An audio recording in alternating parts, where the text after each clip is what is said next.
దేశంలో అత్యంత పాపులర్ సీఎంగా ఒడిశా ముఖ్యమంత్రి నవీన్ పట్నాయక్ నిలిచారు. ఇటీవల ఓ ఆంగ్ల పత్రిక చేసిన మూడ్ ఆఫ్ ది నేషన్ సర్వేలో ఈ విషయం తేలింది. నవీన్ కు 52.7% ఓట్లు రాగా ఉత్తరప్రదేశ్ ముఖ్యమంత్రి యోగి ఆదిత్యనాథ్ 51.3% రేటింగ్ లో రెండో స్థానంలో నిలిచారు. ఇక 48.6% ఓట్లతో అస్సాం సీఎం హిమంత్ బిశ్వ శర్మ మూడో స్థానంలో, గుజరాత్ సీఎం భూపేంద్ర పటేల్ కు 42.64 స్థానంలో దక్కించుకున్నారు. త్రిపుర ముఖ్యమంత్రి మణిక్ సాహా 41.4% ఓట్లతో ఐదో స్థానంలో నిలిచారు. గోవా సీఎం ప్రమోద్ సావంత్ 41.1%తో ఆరో స్థానంలో, పుష్కర్ సింగ్ ధామి 40.1% ఓట్లతో ఏడో స్థానంలో, ఢిల్లీ ముఖ్యమంత్రి అరవింద్ కేజ్రీవాల్ 8దో స్థానంలో నిలిచారు. తర్వాత తమిళనాడు ముఖ్యమంత్రి ఎంకే స్టాలిన్ 35.8% ఓట్లతో 9వ స్థానంలో, 32.8% ఓట్లతో బెంగాల్ సీఎం మమతా బెనర్జీ 10వ స్థానంలో నిలిచారు. అయితే తెలుగు రాష్ట్రాల ముఖ్యమంత్రులు రేవంత్ రెడ్డి, వైఎస్ జగన్మోహన్ రెడ్డిలు టాప్ 10లో చోటు దక్కించుకోలేదు. కాగా భారతదేశ చరిత్రలో అత్యధిక కాలం ముఖ్యమంత్రిగా కొనసాగిన రెండో వ్యక్తిగా నవీన్ పట్నాయక్ చరిత్ర సృష్టించారు.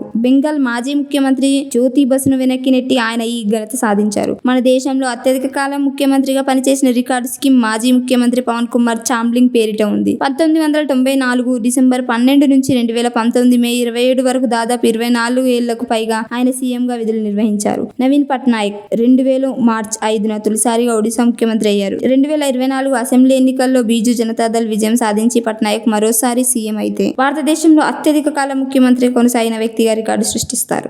సబ్స్క్రైబ్ చేయండి. Please do subscribe to. Please like, share and subscribe to top Telugu TV. Top Telugu TV. Top Telugu TV.